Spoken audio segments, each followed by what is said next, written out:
Hey everybody, it's Tony George from DocSports.com along with my good buddy down in balmy Phoenix, Arizona, Mr. Doug Upstone. And Doug, we're going to be talking about a little U.S. Open golf, the USGA here.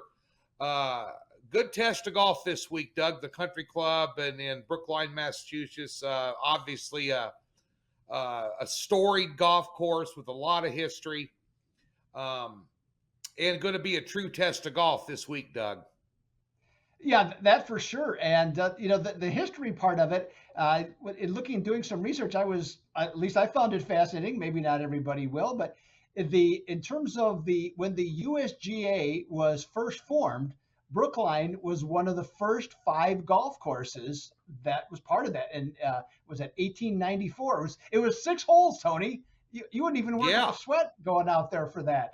So, but they ended up adding 12 more, but 20 years later and 20 years after that, they added another nine. So it's kind of cool how they do that. Is that they use for this tournament and I presume prior U.S. Opens and even at the Ryder Cup in 1999, is that they take 27 holes and they reconfigure a different 18 for it. So that's kind of interesting, to do, and it is old school how that's done.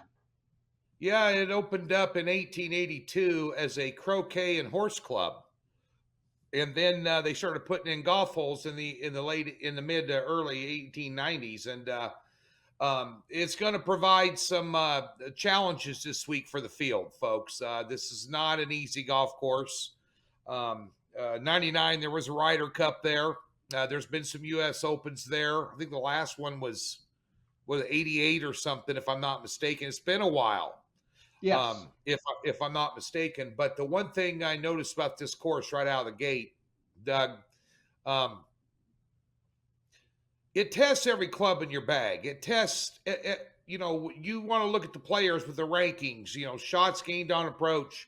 Obviously, being off the tee in the fairway is a huge deal. But with these greens being on the average of 4,400 square feet, which is very small by PGA standards, I think that your scrambling game around the greens, as well as shots gained on approach, as well as driving accuracy, this is a typical USGA setup. Green's going to be 13 on a stimp meter. They're going to be, I thought maybe last week was a good precursor in the Canadian Open. They had a lot of U.S. Open type rough there. The fairways were a little bit more generous than what these are going to be, but still, you saw some players really struggle. If they just were 4 or 5 feet off the fairway, up there at St. George's there in Canada, in Toronto, and so I think it was a good warm up. You saw a lot of big name players up there in Canada, Doug, last week, and of course. What a final pairing last week in the Canadian Open as you gear up for this, Doug, with I think the player that shot the worst score in the final group, Tony Finau, was 6 under. Right. In a fight. Usually when you shoot 64 in a final round, when you're in the final group on a Sunday, you win the tournament. Right. I mean, without question, and so obviously it's going to bring a lot of big marquee names into this thing, Doug, and I want to get your thoughts on this. I think it's one of those courses that you're really going to find out who the best golfer in the field is. I think number one priority is to keep it in the fairway.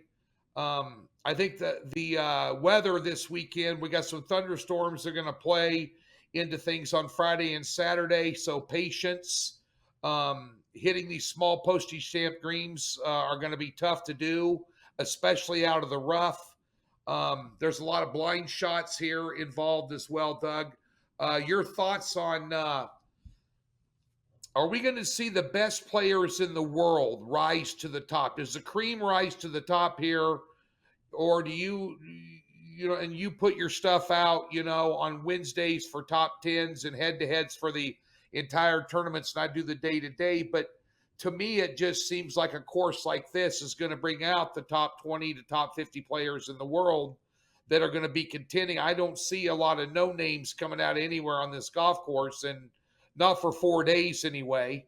Somebody could go out and shoot a 67 tomorrow, maybe in good weather, and maybe post a score that might be that very score on Sunday, 5 or 6 under, that actually wins it. So your thoughts on what you think how the field's going to play out this week?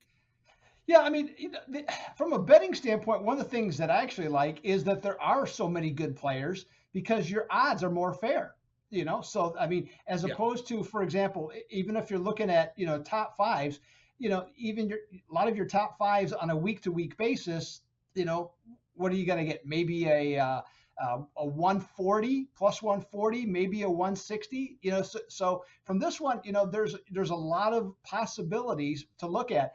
The other thing that's interesting to me about the course, and doing some research like you did, Tony, is that first of all, the rough is, it's US Open rough. It's going to be thick. They had a lot of rain in the spring up there, so it's going to be nasty. But the other thing that's really different is that because the course was built long before there was any machinery per se to build a golf course, there are so many different grasses in the rough. So it's just not like, it's not Bermuda grass, it's not Poa grass, it's a variety of those.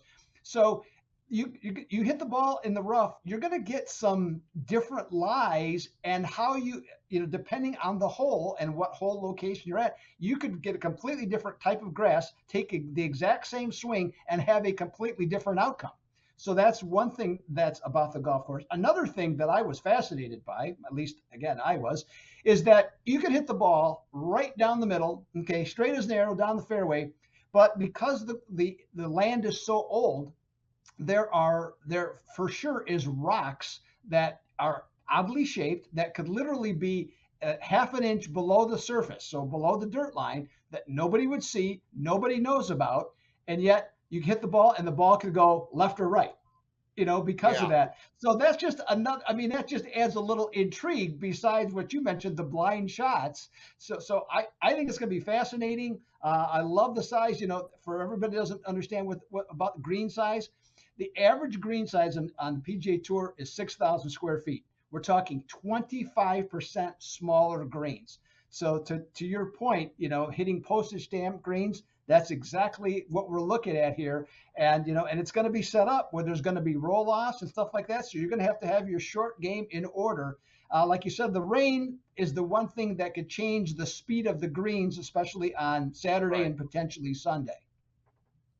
Yeah, supposed to get some weather in there Friday and Saturday. Sunday looks pretty good, which means that if they do get a substantial amount of rain those 2 days, and it won't take a lot, an inch or less, come Sunday, you're going to have soft enough greens where you're going to have guys pin seeking if they're in a position to do so, because the greens will hold. And that's players spin ball, take spin off of balls. These guys, there's not a guy on tour that can't do it. Everybody playing on tour, everybody that qualified for this tournament is a friggin' stud. So they can golf their ball. Player 150 is just about maybe that much less than Scotty Scheffler. They all can play their ball here. And one thing about this U.S. Open versus the last two, which I found a couple interesting statistics, I'll run this by you, because this is not going to fly in 2022. Now, I can't remember where Bryson DeChambeau won the U.S. Open. I can't remember what course it was. It was an older traditional, golf course like that. I can't remember. John Rahm last year won at Torrey Pines in the U.S. Open. But in 2020, Bryson DeChambeau only hit 51% of the fairways for the tournament. John Rahm only hit 49% of the fairways last year. You're not going to win the tournament doing that on this course, Doug.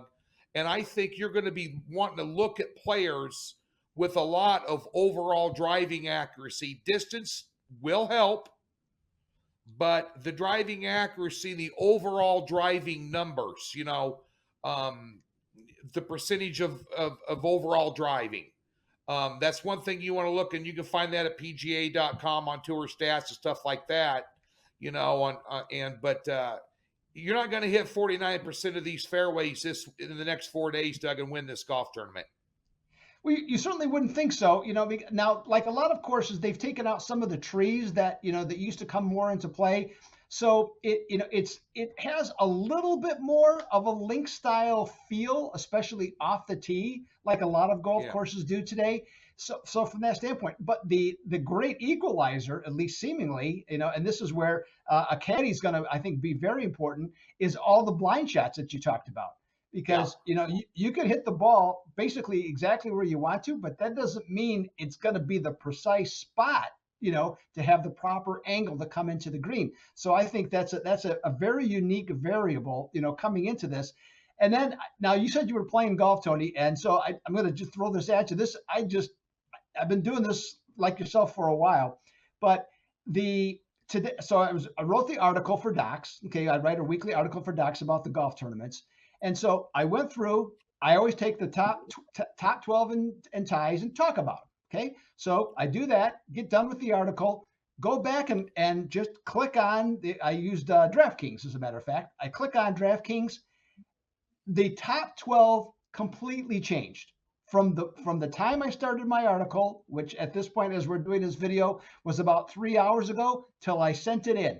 Okay, which was crazy to me. I've been writing articles since 2015. Like yourself, I've been betting golf since the 80s. I've never seen that on the day, or on the Tuesday before a tournament. Matsuyama, Kopka, Hovland, Hatton, and Shane Lowry were all in the top 12. As we're talking right today, they're out. So bettors Yeah. have definitely changed their mind, and I think that leads to this being, at least how this looks, like a really wide open, crazy tournament. Okay, for sure on this one. Well, I had a couple of comments on my free play videos we do over here on this YouTube channel this week about the LIV golf series that has opened up, the LIV Golf. And folks, I'm gonna ask Doug his opinion on that, and I'll give you my opinion at the end of the video. But so I just wanted to get that out in the middle of the video here. I got to be honest with you. I think it's going to take the world's best to win this. I think that if you take a look at the top 25 in the FedEx rankings, I think if you take a look at the top 25 in the world golf rankings of where players sit, I think you're going to see 45, 40, 50% of those guys in the top 20 at the end of the weekend.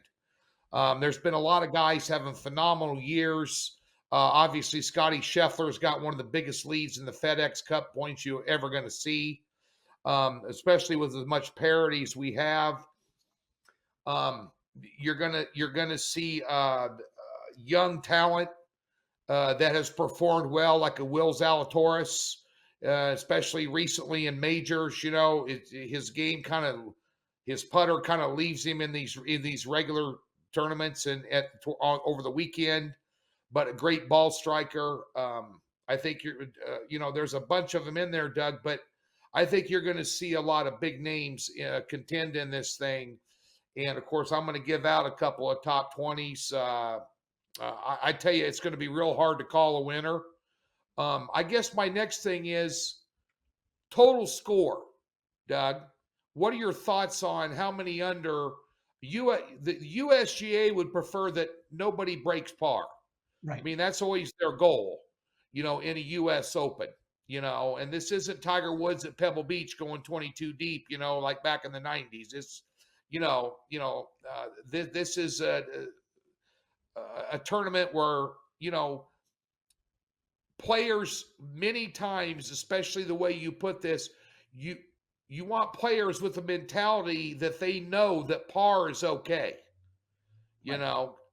and I think that you're going to find maybe a more seasoned, and tell me if I'm wrong here, but my approach is maybe a more seasoned, more accomplished golfer that has either won a major or has contended at a high level in majors consistently over the years, Doug, that understands that he's going to have to take what the golf course gives him and that every now and then sinking a 5-foot putt for a bogey was a good hole, you know. And you move on, you put it behind you, and you go to the next one here. It's to me, if you play in a U.S. Open, and I played in a couple of state amateurs, in stroke play over the years, back when I was really a good golfer. And I can tell you that an old golf pro told me he used to play on the tour. His name was Tom Seekman.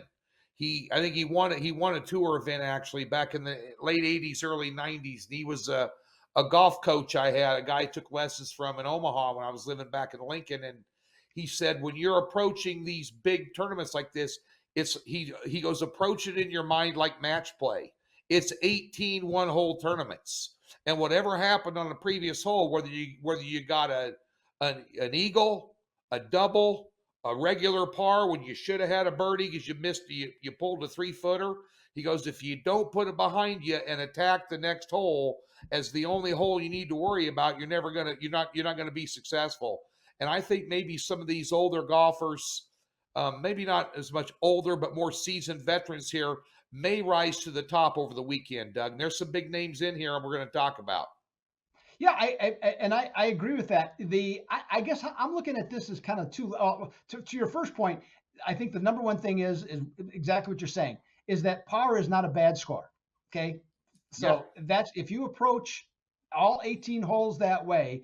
Obviously, weather conditions could change that, and maybe the course plays easier than the way it sounds it's going to play, that because we see that happen, often enough, especially with the way equipment is built today and stuff like that, and on an older course too.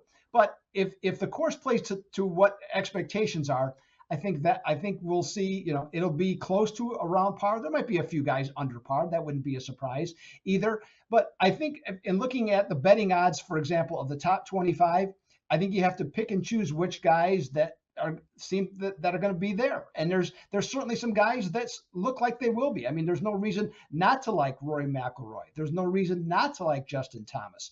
I'm not high on Dustin Johnson, for example, this week. And among the reasons as to why is that, he's going to be in a tough spot, because I mean, we've been around East Coast people. We don't, well, on Twitter's bad enough, but you go around East Coast people and them wanting to have their opinions. Okay. And so there's going to be people cheering when he hits bad shots. I mean, it's guaranteed that's going to happen. Yeah. So I mean, he's not one of those kind of guys that nothing ever bothers me about him, but I'm telling you, you hear it, and especially when you're not used to hearing it. So he's one guy I'm not excited. I'm not going to, for sure, I'm not betting him. But so that I think that's going to be. And then there's the next group, was what you're talking about. I think then there's the next group. If you go 25 to 50, and there's a number of accomplished players, okay, like a Zalatoris, that are on the cusp, and those types of guys have have shown the ability to play well in these circumstances on these types of golf course with this type of pressure and do well. So it just, it's not a simple thing to pick winners this week, because I mean, there's a lot of really good players, but with that, I think you have to find that right balance and do your homework and, come look at the stats, and then also look at, the mental aspect of some of these guys. Okay. I mean, that's another thing that comes into play. You got to have patience. You got to have diligence. Yeah, and the one thing you saw, and I watch Golf Channel religiously daily along with ESPN and everything else sports is on, but I've been watching live from the U.S. Open on Golf Channel. And Mickelson, who's had a lot of controversy, he's got a target on his forehead. He's not going to play well this week. I mean, for him to get a top 20, he's plus 550. But today they said he went out and played his practice round with Jon Rahm, and he was cheered, not jeered, but cheered, and got a lot of support from the people that were there today for the practice round. So now that is a spattering and not the overall sample of the Boston crowd when they get boozed up on the weekend. But I thought that was a decent sign. But there, obviously, a lot of these bigger name players have been hounded to death by the press about, their thoughts, and there's been a big distraction with this, which we're going to talk about in a minute. I think really good players are going to be able to put it out of their mind. Um,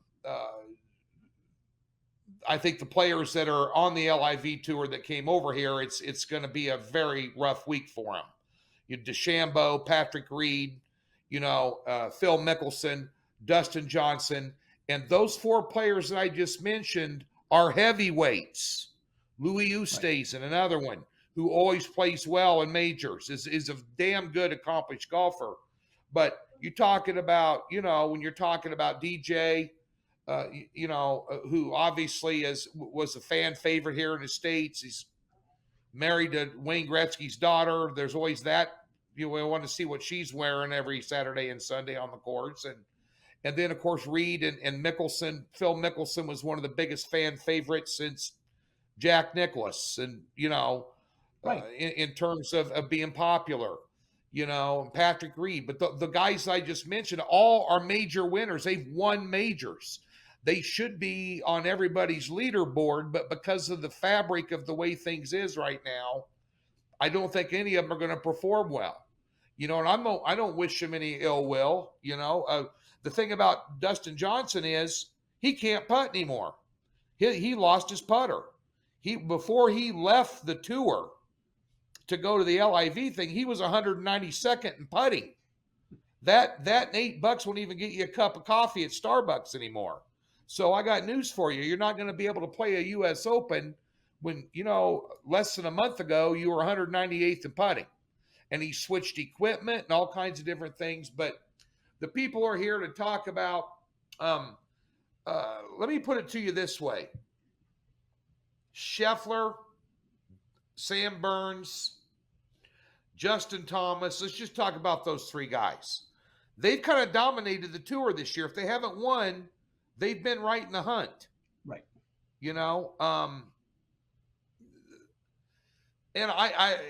then Roy McIlroy, those 3 guys I'll throw out at you. Scheffler, Burns, and Thomas. And then you got Roy McIlroy, who just won last week. It's very hard to win one national championship in Canada and turn around 4 days later and play in another one at the U.S. Open. As good as he looks, shooting a 62 or whatever it was 62. on Sunday last week up there in Toronto. But do you think it's going to be more of the same? Because you've seen a lot of these 4 guys, Doug, all year long. They've been in the hunt. Do you think that continues in this major?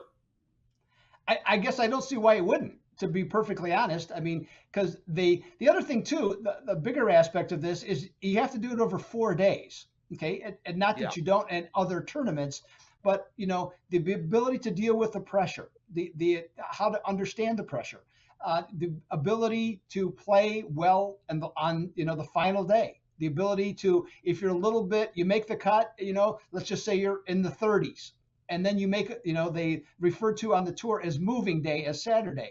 Those types of players have those skills and have the mentality in order to do that. Now, does it mean that they do it every single time? No, it doesn't. And if there's one guy that you mentioned that I'm more squeamish about, it would be Burns. Now, do I think Burns could finish in the top 10? I absolutely do, because he has 3 wins this year, 6 top 10s, but he's also missed 6 cuts. So from that standpoint, he's a little bit of a wild card for me. I'm a little less comfortable with him, let's just say, and look at him for to win or a top 10, finish from that standpoint. But yeah, everybody else. I'm with you. He's not on my radar this week. Okay. And for the very reason, because with him, it's good or it's bad, and there's no gray area. 6 missed cuts. I'm not betting on a player that missed 6 cuts. I'm not going to do it. I'm just when he's on, he's as good as anybody. But when he's off, I'd play him 100 a hole, 100 a stroke. I'm not, with my measly 4 handicap. But I think at the end of the day here, I'm going to give out some picks, and you can tell me what you think. And I'm leaving The one guy I'm going to be high on this week that's playing really good golf, that played really good golf at the Masters, had a chance to win it, and he's an international player. I like Shane Lowry this week. I think this course is built for him. And the only top 10 I'm going to give out, I think there's good value with him, plus 280 in a top 10 scenario. I think he's got the all-around game for it, and he definitely has the mental game that you brought up. You know, how patient is he going to be on the weekend? You know, he won the British Open on a very difficult golf course a couple, 3 years ago in very difficult weather conditions, I might add, and played better than anybody on that course on Sunday by a mile. He's got a lot of game. He's good on greens. He's good around greens. I don't think you have to be. There's a lot of par fours on this course you're going to lay up on because of the fairway runs away and it slopes either way. It'll slope into the rough. It'll slope into water. He's just a very patient guy that has an excellent short game and a good mental game. And then the other three I'm going to go with here for top 20s. I don't see any reason why Scotty Scheffler's not going to be in the top 20. Unless the wheels just absolutely come off. And he has been so consistently good. And I'm even going back to the Ryder Cup. I mean, he was nails in the Ryder Cup. No experience at all. I don't think he lost a match in the Ryder Cup, if I'm not mistaken, Doug. He's just got the mental game, even in the world match play down in Austin, he was almost unshakable. I mean, playing against the world's best, and he seems to be more comfortable in his role as the number one player in the world. It doesn't seem to faze him one way or the other. I like him in the top 20 at minus 125. Will Zalatoris, another young up-and-coming. The last couple of majors, he was in the top 10 in both of them. He's at plus 130 for a top 10. And then I do like Daniel Berger in this tournament. I'm a Daniel Berger fan. I think this course is built for him. He's got his putter working. He played okay in the Memorial. He played okay last week. He's at plus 200, which that would be considered a long shot, and the other guy I wanted to get your thoughts on, because as I was looking at driving statistics and length and accuracy, there was one player in the top 6 in both that has never won in PGA tournament, but he's contended recently. Cameron Young. I think this is a guy that could sneak inside the top 20 at a big number, Doug. This is a good young golfing prospect. He's going to win a lot of tournaments on the PGA Tour. Yeah, I mean, I like your pick with Young. I think there's some value in the top 20. And like I said, and his number, he's got a good solid number. If you could go low risk but a nice reward. So that's where the value is with him, and I like that a lot.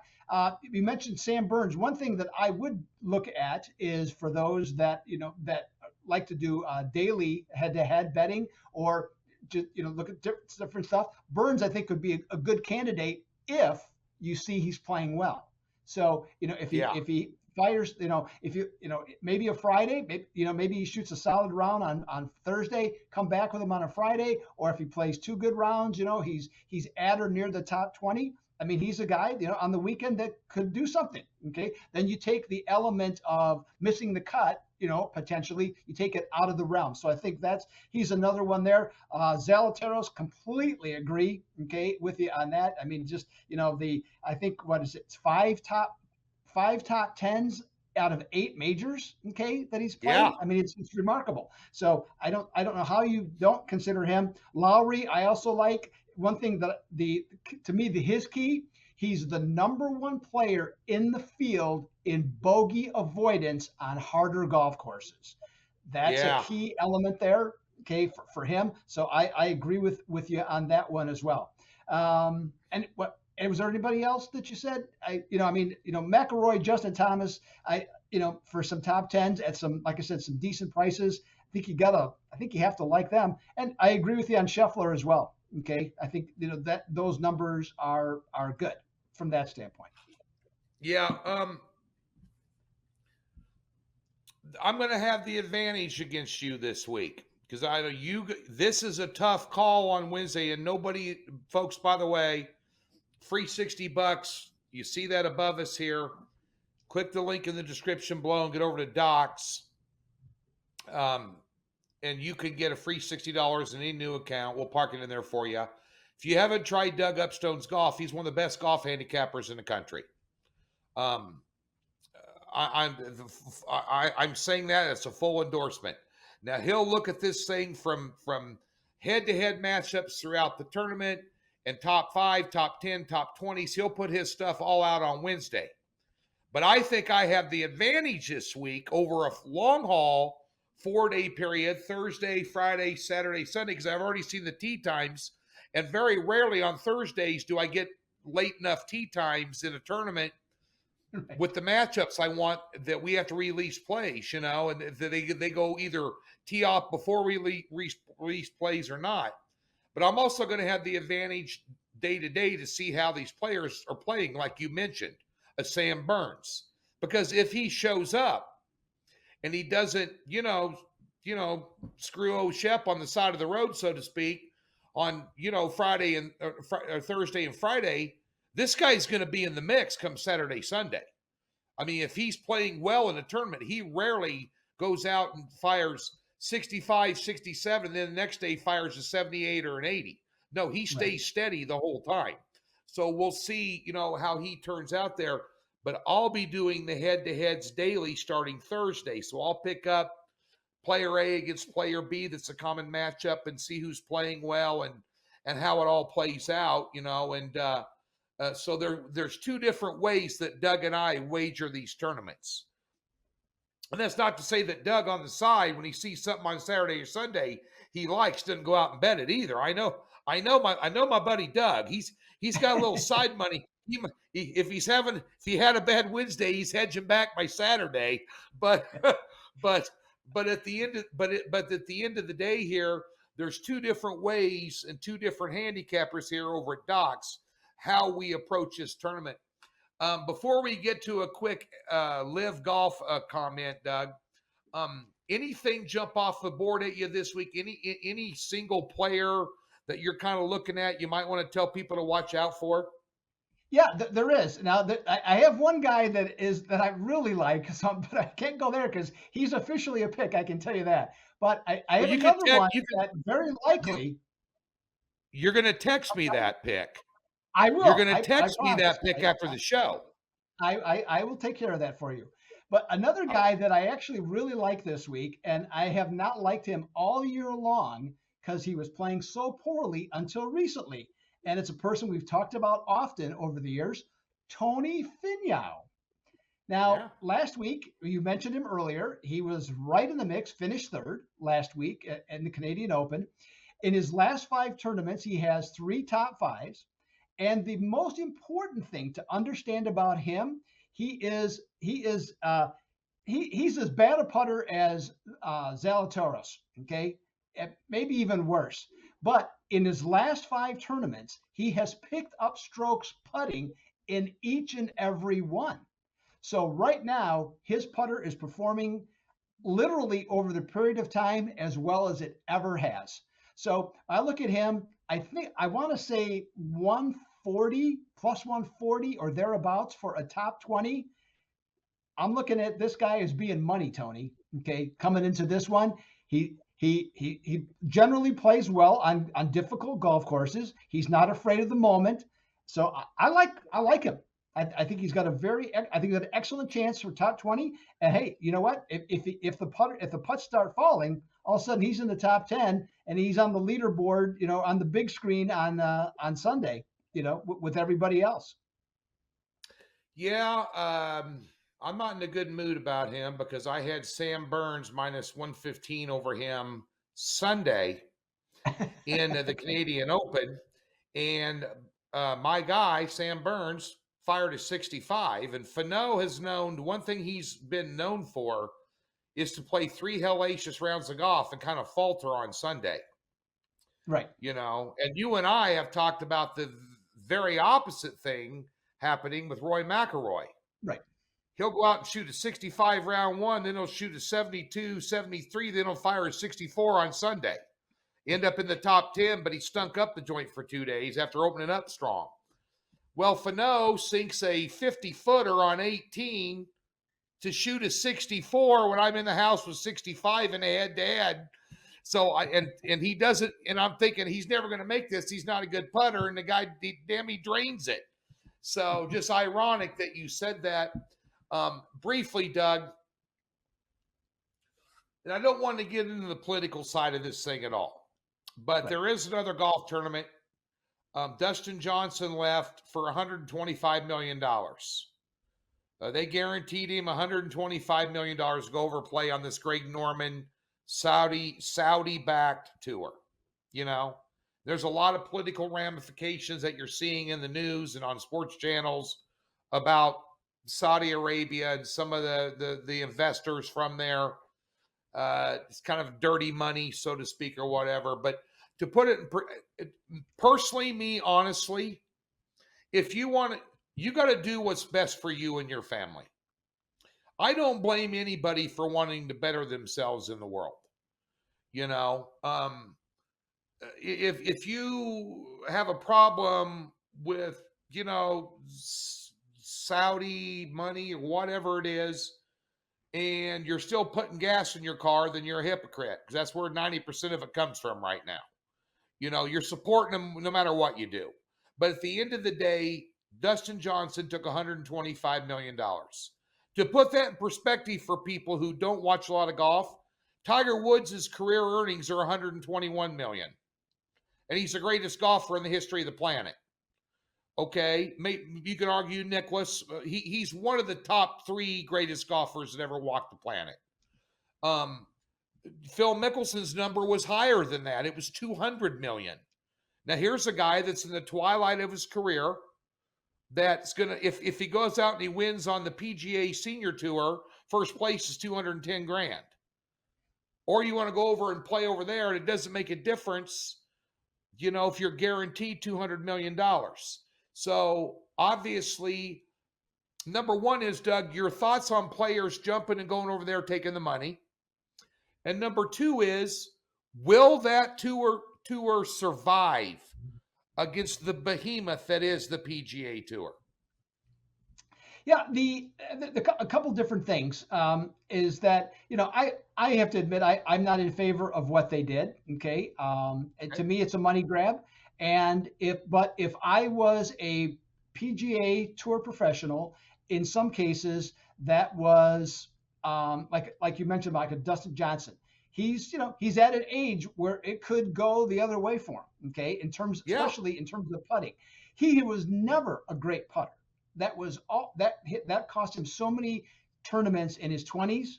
Okay, now he got better, but if it's starting to go away, it's a good business decision from that standpoint. I agree with you. I don't blame anybody for doing it, but as long as you understand the ramifications.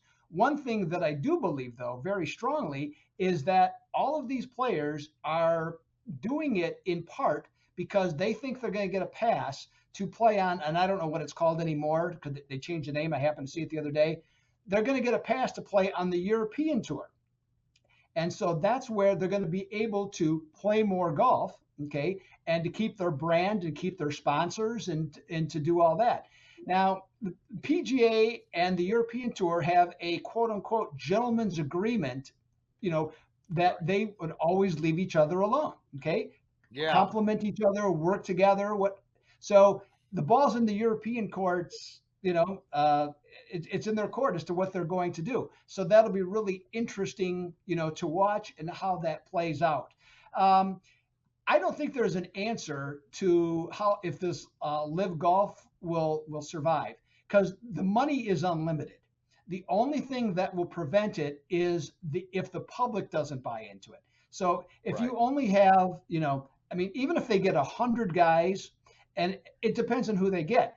I think if I was Greg Norman on this level, I would go after, if you want some better names, I'm trying to think of the name. I forget it. The carry what is it called? The one level down, basically AAA of the Corn golf Ferry tour. Tour. Yes, that's what I'm trying to think of. I'm trying to say. If you got a bunch of guys that are there that are, let's just say 27, 26 years old, that have never been able to make it, but are like really good golfers, and you wanted to develop young talent to have names to complement, of the guys that you're paying the big bucks to, that would seem to me a better way to try and develop what your product is by getting those types of players. Yes, you get the brand names where you can get them, but as opposed to going to the Asian tour, of which nobody has any clue who these guys are, you do that. I think you go that. I think that's a better route to go, and those guys are going to be willing to do it because they're guaranteed money, at least for now. Why wouldn't you want to do that? As opposed to, beating the bushes, and, you've tried Q school, 8 times, 7 times, 6 times. You can't get in. You're just not quite good enough. So I think that's a better route for them to go. Yeah, I have mixed feelings on all of it. I'm a purist. I'm a PGA Tour guy. I'm a purist. I'm a golf history guy. The PGA Tour is the NFL, and in my opinion, the LIV Golf thing is a USFL. However, that particular brand of USFL has an unlimited amount of money, versus the USFL going bankrupt and trying to compete with the NFL. That's the level that we're at here, and it gives golfers an opportunity that are middle of the road guys. For an example, Charles Schwartzel won this weekend. He shot 1 over par and won a tournament. He won $4.5 million. In his last 4 years on the PGA Tour, he won a total of $3.8 million. So, it's attractive to guys like that. And I don't want to say there's Schwartzel. He's a major winner. He's got a green jacket. He's got some game. He's won tournaments on the PGA Tour.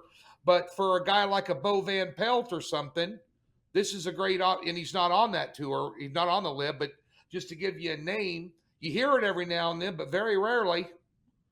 Maybe a guy like a Scott Stallings, who never really can't get over the hump getting PGA Tour wins, and you're getting close to 40, you jump ship and go over there. Last place, you're guaranteed 120 grand in the tournament, on that tour. So there's reasons why certain guys are going to go over there. They're all going to be financial. And in terms of if they get any more marquee names, Doug, in terms of the R&A,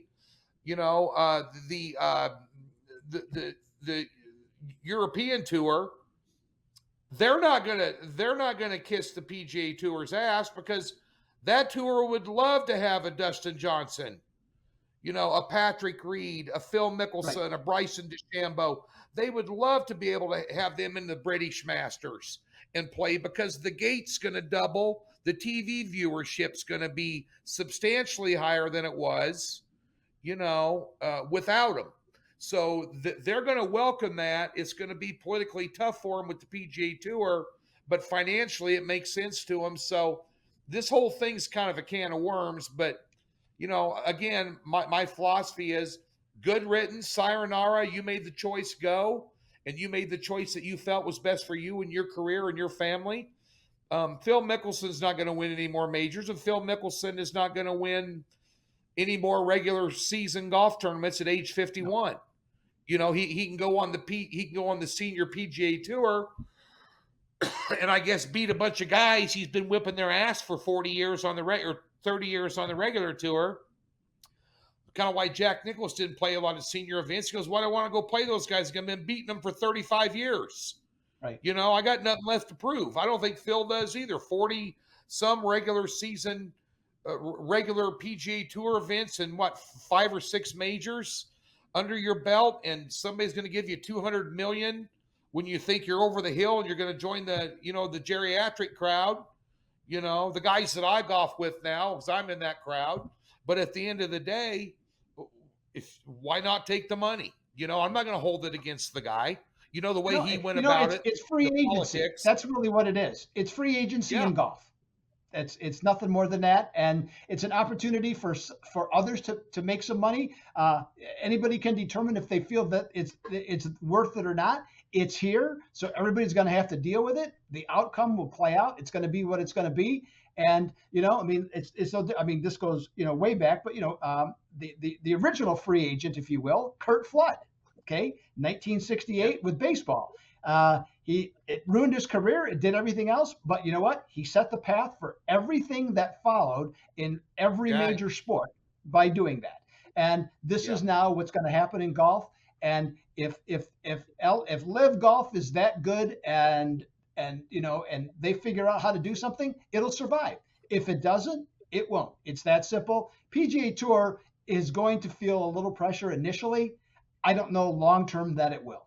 Okay, because it's still the marquee product, and that's where most people are going to aspire to be, is to be there playing against the best, because that's why you get into it. You want to play against the best. I agree with that, and you're going to see the best golf players in the world, always on the PGA Tour, bar none, folks. He's Doug Upstone. I'm Tony George. We're over at Doc. So kind of a long-winded one today, but it's been a while since we've done one.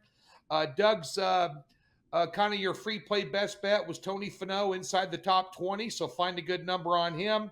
I had Lowry as a top 10, and Scheffler, Zalatoris, and Berger as top 20s. Don't bet Dustin Johnson. Don't bet Phil Mickelson. Don't bet Patrick Reed.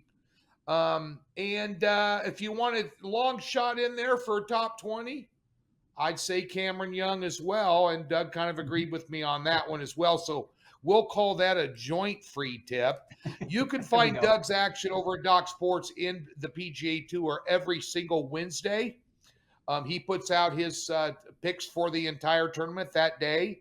And I do head-to-heads usually starting Friday, sometimes Thursday. It'll be through Thursday, Friday this week. And, of course, a lot of other stuff going on there, Doug. Baseball, NBA finals. We got the Stanley Cup finals going on. We got football a couple months away already. So lots of stuff going on. I know you've had a good run in the NBA this year, if I'm not mistaken. Correct. Yeah, NBA's been very good. We're at the end, made some progress in the Stanley Cup playoffs. Has been good. But Tony, you forgot to bring up Canadian football. I mean, Vernon Croy and I, we're the kings of Canadian football. So don't forget to bring that baby up. 11-6 going back to last year. I'm ready to go, baby. Let's get those hosers and get it done. Well, and I don't do any Canadian football. I guess that is upon us, so I'm expecting the emails of the plays that you're putting out, so I can. He had a couple of 7 units last year and a 6 unit, and I text Doug, I text Upstone, I go, "What's your pick?" He had all 3 of them, so all his top picks. When I text him, I put a nickel on him out here in Vegas. I'm not out here for my health, for crying out loud. I want to make some money. I don't know anything about it, but we got all the bases covered over there at DocSports.com, folks. Get over there and get yourself some U.S. Open action this week, starting Wednesday with Doug, starting Thursday with me. Thanks for tuning in.